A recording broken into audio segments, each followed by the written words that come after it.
welcome everybody. Coach BK. Wolfpack Chat. No, Wolfpack Tri Club. Oh my gosh. It's been a long day. Wolfpack Tri Club, Brave Soul Coaching. We're beginning a series of Metabolism. Metabolism 101 for the runner and for the triathlete, for folks that are trying to lose weight and whatnot. So we're here to talk about basics, not about whether we're talking about keto or plant-based or animal-based, nothing like that. We are just talking about the basics. We're going to learn the basics of metabolism, how to be a smarter eater, so you're going to be a smarter athlete. So you're going to understand how to make better decisions during racing, during training. Do you need this supplement? Do you need that one? Is this way of eating good? Is this not good? I'm feeling like this, so I need to do this. We're going to learn principles and learn how to apply them as the individual and what you have going on currently. That's a real key distinction on why we have so many different ways of eating. Everybody's a little bit different. Everybody's built different. And then their situation is different. So, one day you might have really good gut health, and then a year later you might have horrible gut health. A good example of that is we went to do Cozumel 70.3, came back with severe GI issues, which lasted quite a long time. So the eating needed to change. What I could handle during training and racing changed. So that's why we go back to the basics. Learn how to apply this to long distance racing versus sprints. This is why your nutrition during a sprint is different than during an Ironman. This is why your fueling and hydration needs during a 5K is a little bit different than, say, a half marathon or a marathon. So we'll learn what that means and how to manage that. We will learn and kind of crack this open. This is more of kind of health coaching, metabolism 105 or something like that. Learn how to bring imbalances back in line, or be more educated to ask better questions of the trusted health providers that we have on board. So really we want to learn how to manage our energy well. That's really kind of the big crux of all of this. Eating wise, fueling wise, having the right energy, managing your energy, knowing kind of the basics of how your body actually makes its energy, what it does, just stuff like that. So how to feel great, how to perform great. Hey Derek. Yes, ma'am. Would you ask Kai to be quiet, please? I will. Thank you, sir. Lively kids. Okay. Learn how to drop weight if that is of interest to you, or how to transfer your fluffiness to strength. You can move kind of adipose fat stuff over into strong muscle, more lean muscle mass. So that's kind of what we're wanting to do in this series. This first video is going to be kind of an introduction. We introduce the series and let you know kind of some of the things that we're going to cover. If you ever have questions, email, comment, etc., and we will make sure that your questions are answered. So some of the real life scenarios on why you want to continue listening to this whole series is a very interesting topic on electrolyte management. Sodium, potassium, magnesium, okay, the main electrolytes. What we need to understand, and we'll get more into this, is your nervous system is broken into two parts, okay? That would be the fight or flight and the rest and digest system, or if you want to use the other words, that would be the sympathetic and the parasympathetic nervous system. Okay, so an example of why you want to know these basics, why you want to understand what's going on, especially if you're training for the long races. Being low in magnesium causes your parasympathetic nervous system to be dominant. What does that mean? That means your parasympathetic nervous system slows things down. So if you're low in sodium just kind of day-to-day basis, or if you're low in sodium during training, and you can't get your heart rate high, that's a symptom of low sodium. Low blood pressure is also another one when we are just chronically low in sodium. And this kind of happens when we are eating very clean and we're not actually getting in enough sodium day to day. We're not eating out of a box, etc. So kind of there's a real life example on electrolyte management outside of it just being hot. Okay. Another real life scenario, not enough sodium during exercise can decrease performance, your muscles' ability to contract. So understanding that your muscles need sodium and potassium to do their thing. Bam, bam, bam, bam, bam. That's what they do. Sodium, potassium pump to move stuff around. Cognitively, our brain suffers when we're low in sodium. So we don't make we kind of get foggy a little bit. And so in training, in racing, maybe in a race, you've seen someone swerving all over the place, not able to hold their line anymore. That could be an indication of dehydration or low sodium, definitely electrolyte imbalance, whichever way it is. Cognitively, their balance is off, etc. So another real life example. I found in this article is going to be available. It's a nice long article on all of these things, and all the words are in there. So magnesium is like this powerhouse of activity. It does over 300 things in the body. It's fascinating what it does. Spanning from activation of ATP. We'll learn what ATP is. These are a lot of words, but you want to know. Increasing glucose availability. So not only does magnesium stop your cramping, magnesium also increases your ability to use the glucose that you are fueling your body. How cool is that?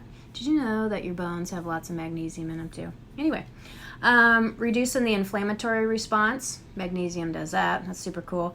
Facilitating the clearance of, wait for it, lactic acid. So maybe why your legs feel junky sometimes when you're low in magnesium. And generally most of us are. It's kind of hard not to get low in magnesium anymore. Helps you sleep. Magnesium helps you to make melatonin. Helps increase insulin sensitivity, aka burning fat for fuel. Supports a stable and regular heart rhythm. Magnesium does. Awesome. And restless legs. Out the door when you are up to snuff on your magnesium. So these are the things you kind of want to know. And you will find a hard time getting a lot of this information from, say, your MD or other trusted health partners, because this is very specific to endurance athletes partly, but it's very kind of nitty gritty. Okay. Let's talk about another real life example, and let's talk about the macros. So today we're going to talk about macros, macronutrients, what those are, and we are going to not talk about any of the macros in a bad way. Carbs, fats, proteins. Everybody is needed. So just a real life example of why you want to understand a little bit more about macronutrient balance intake. Carbs and fat in general provide energy. They do other things too, but that's generally where your body will use parts of your intake to fuel your body, to make glucose, to put in the cell, to make ATP, boom, boom, boom, okay? That's carbs and fats. That's generally what they do. Fats do some other stuff too. Pretty cool. Carbs, you get a lot of micronutrients. Proteins, on the other hand, they're kind of in a different realm. They can be utilized to make the building blocks to make energy. However, proteins are generally kind of the building blocks of your body, okay? They, proteins, or aka amino acids, which you don't store, very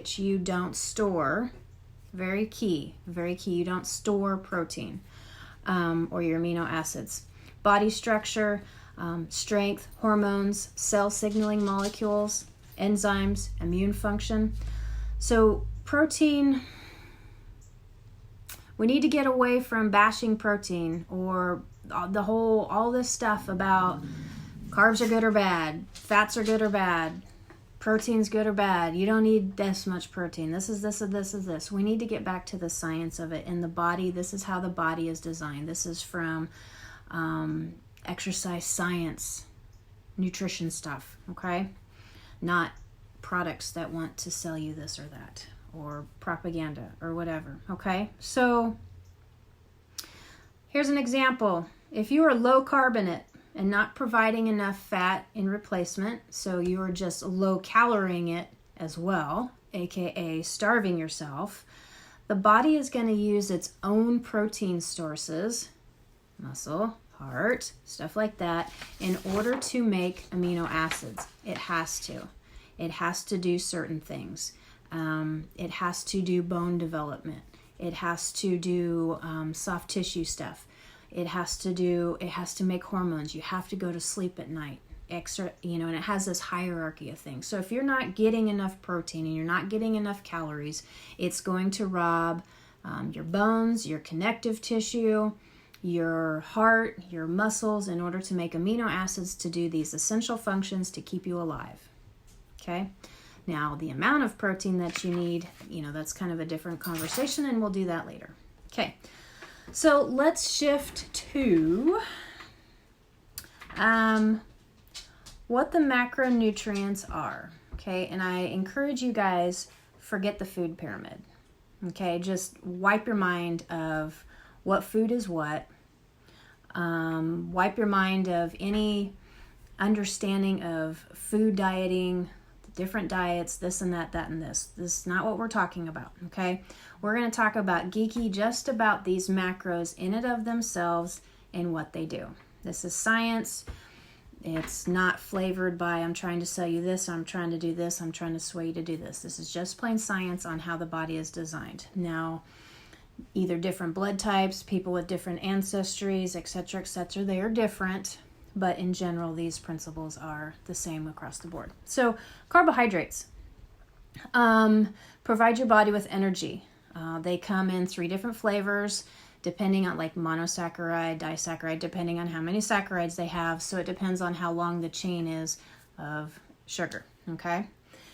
So you have, and again, you can go and reference the article that goes with the video, okay? They also do identifying tags on cells. They join up with protein, carbs do, and they make little identifiers on cells. Because think about it for just a second. Think you're like in a factory, and everything has lock and key, everything has gears, everything has identifying markers to do this, it goes here, it does this. That's what your body is. And so you need to understand the complexity of how all of this works in order to, run a half Ironman, okay?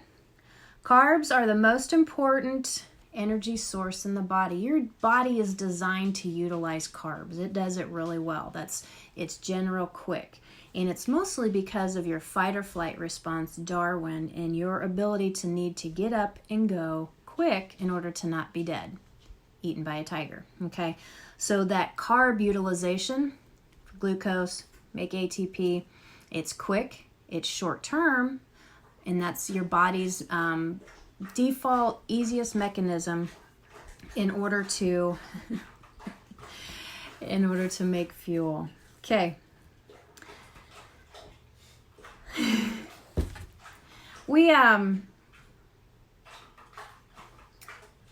The dog is now drinking and is so distracting. Oh my gosh. Here we go.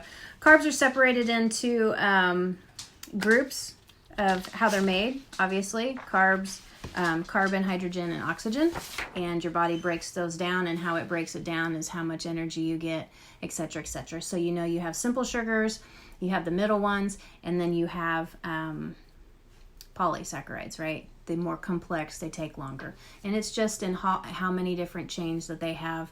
And then also you could think about these in these terms as far as sugar, starch, fiber, okay? So the body needs all types of these. Okay, I'll say it again. The body needs all types of these in order to function well. It is designed to use all types of these in moderation. And so we need to ask ourselves, and we will do this later in the in the one specific about carbs. We're going to talk straight carbs for half an hour. Yay! On what the body is actually doing with all of these things. Okay?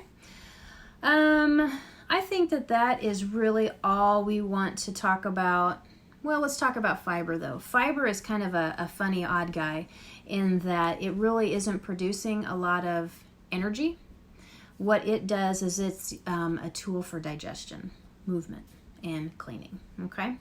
So that helps to regulate stuff like digestion, blood sugar, cholesterol, and all that stuff. It is all kind of super duper geeky on down the road as far as what it actually does. It's pretty cool. So then we need to just kind of expand our mind on stop bashing carb in general.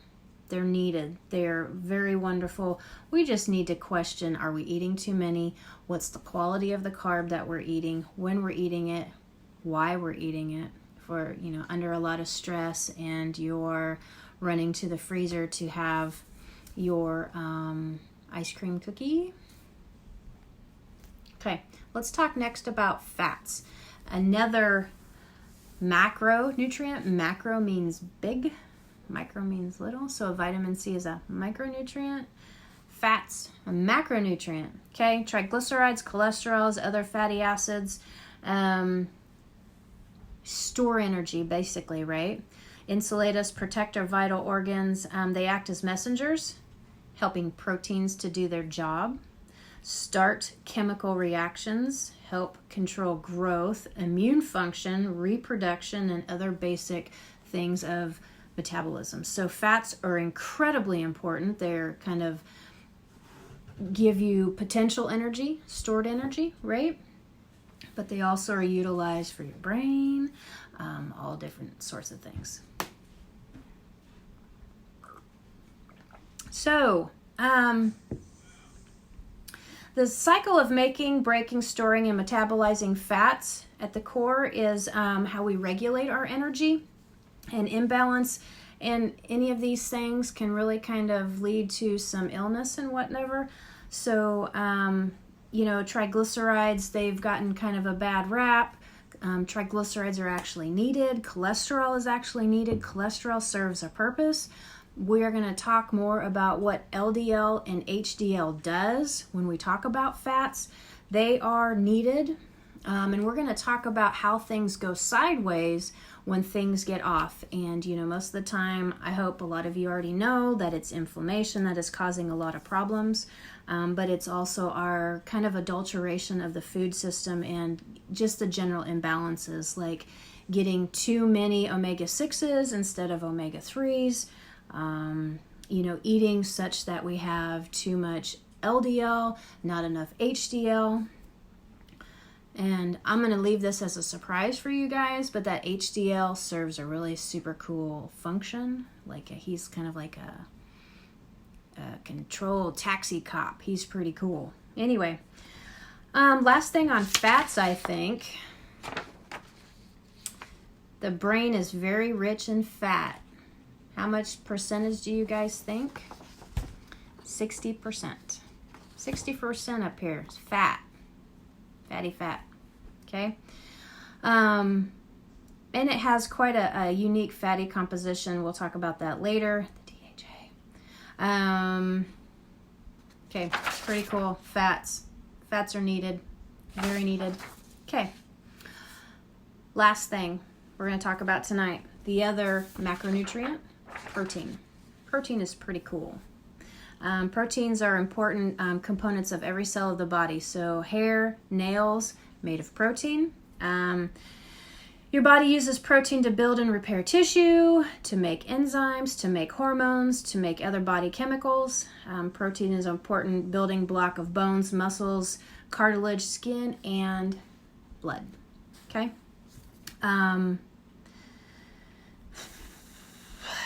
Your body needs relatively a lot of it, but it doesn't store it. So kind of in a nutshell, when you eat protein, however you eat it, animal-based, plant-based, whatever, it gets metabolized into amino acids. Okay, and your body does this amino acid pool. So it's either in your blood or local in tissue. And you guys know that you have essential amino acids that you cannot make, so you have to eat them. And then the rest of them you can synthesize if you have the building blocks to do so. And that means kind of a nice wide variety of things coming in so you can make all of them. Okay. And let's be real. We're talking about endurance training here, okay? We're talking about pushing the limits. We're talking about revving the engine. We're talking about doing CrossFit and lifting weights and doing intervals so we can be faster, so we can make that sub 14 Ironman goal. And in order to do that, you have to push the body. You have to break muscle down. You have to, you're causing stress. The body has to heal from that stress. It uses all of these nutrients in order to break down into building blocks to fix this, do this, do this, do this. So please take this lecture away with this basic understanding of your carbs, fats, proteins. They are all needed. They are all vital. They all do different things and much, much more than what you actually think and actually know. I bet most of you didn't know that protein does just this wide variety of things, and it's really not meant to provide energy for the body. It's off doing repairing, it's making enzymes, it's doing this, it's doing that. And so if you don't have enough protein, it's going to find what it needs elsewhere, and it's going to rob Peter to pay Paul. And kind of the same with not getting enough good fat in your diet and having a good omega-3 to omega-6 ratio. The body gets off balance. High omega-6 causes inflammation, and that's generally kind of like trans fat, crappy kind of sources of, like fried food type of stuff. So that's kind of a nutshell on what we're going to talk about, and we're going to get into some how does the body actually make energy. We're going to talk about that. That's going to be super stinking cool. How do we actually make energy? What's the kind of the cycle? And we're going to dumb it down just a little bit. But I want to introduce this idea that if your electrolytes are right and your fueling is right and you're working to become more hormonally balanced and more fat adapted, especially for the endurance athletes, I want to give you the idea of why you're doing these things, because your body can learn to uptake and utilize lactic acid for fuel, but it's not going to do that if it doesn't have enough magnesium in order to uptake it and clear it out. So all of this kind of builds on itself, and so there's going to be a website link that I'm going to give you. It's going to be below and kind of attached to this video. So if you have any questions, make sure to message me, email, or Facebook if you have questions regarding this or things that you want to know specifically. So hope you have a fantastic evening. Namaste. Welcome everybody, Coach BK, founder of Brave Soul Coaching and Wolfpack Tri Club. Wanted to invite you to some more of our videos. If you want to watch a previous video, click over there and make sure to subscribe to our channel. We do just a ton of amazing, awesome stuff, and so you're not going to want to miss out on that. If you're interested in coaching, either nutrition, strength training, triathlon, running, life coaching as well, be sure to check out our website, wolfpacktriclub.com, and have an epic day. Fabulous day.